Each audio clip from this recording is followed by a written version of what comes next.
Rumahku masih ngontrak.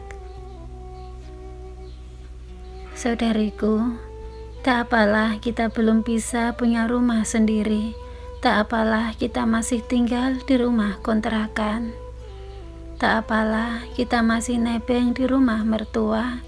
Jangan bersedih hati, hidup di dunia hanya sebentar. Janganlah karenanya kita mengingkari kebaikan suami, tidak bersyukur dengan apa yang telah diberikan suami, menuntutnya dengan keinginan ini dan itu. Jadilah istri yang qanaah, berusaha menerima dan merasa cukup, dan berbahagialah.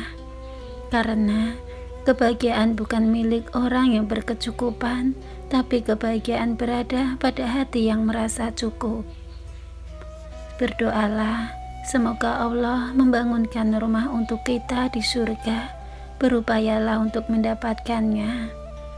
Berikut ini beberapa amal yang dapat mengantarkan kita untuk mendapatkannya. Pertama, beriman kepada Allah. Setiap yang hidup dalam keadaan beriman dan meninggal dalam keadaan beriman akan mendapatkan kemah di surga. Sesungguhnya seorang mukmin yang mendapatkan kemah di surga dari satu mutiara yang berongga, panjangnya 60 mil. Seorang mukmin juga memiliki para istri di surga yang seorang mukmin keliling menggilirnya, sebagian mereka tidak melihat sebagian lainnya. Hadis riwayat Muslim. Kedua, sholat sunnah rawatib 12 rakaat setiap hari. Rutinkan 12 rakaat sholat rawatib, 4 rakaat sebelum sholat zuhur dan 2 rakaat setelahnya. 2 rakaat setelah sholat maghrib, 2 rakaat setelah sholat isya, dan 2 rakaat sebelum sholat subuh.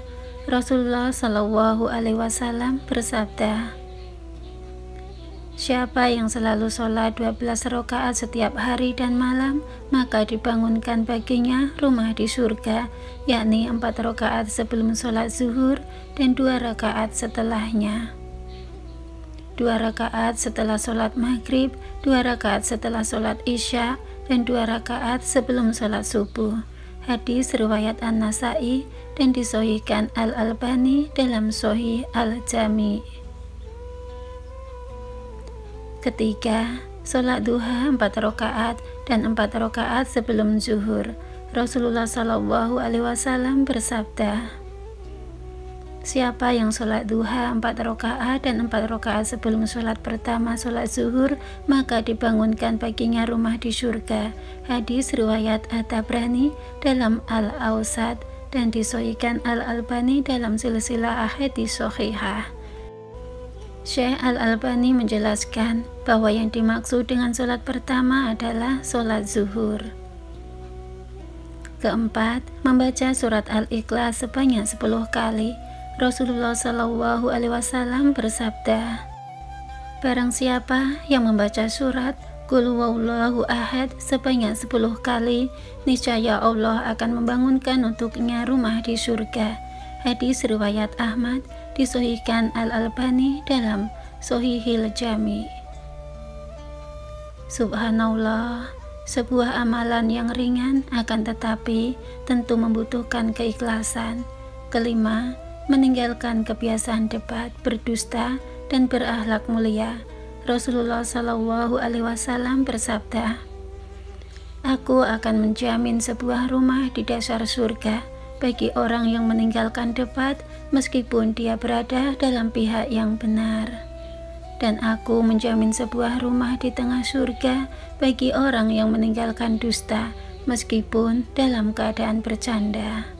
Dan aku akan menjamin sebuah rumah di bagian teratas surga bagi orang yang membaguskan akhlaknya.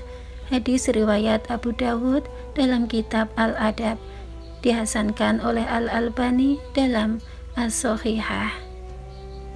Sudah saatnya kita berhati-hati dalam berbicara, walaupun dalam kondisi bersenda gurau. Keenam, berdoa ketika akan masuk pasar.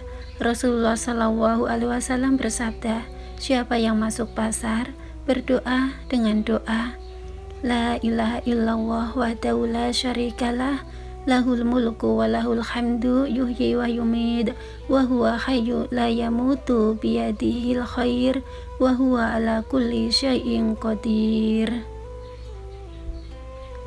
Tiada sesembahan yang berhak disembah melainkan hanya Allah yang Esa, yang tiada sekutu baginya, miliknya segala kerajaan, baginya segala pujian. Dia yang menghidupkan dan Dia yang mematikan, dan Dia maha hidup, tidak mati, di tangannya segala kebaikan, dan Dia maha kuasa atas segala sesuatu. Maka Allah akan tetapkan sejuta kebaikan dan menghapus darinya sejuta dosa dan mengangkat sejuta derajat serta dibangunkan baginya rumah di surga. Hadis riwayat At-Tirmidzi dan Ibnu Majah.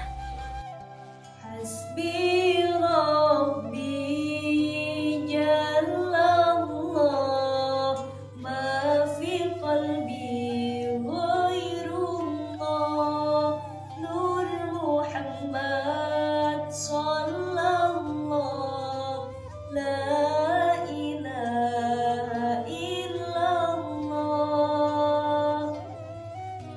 kaifa hali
Assalamualaikum.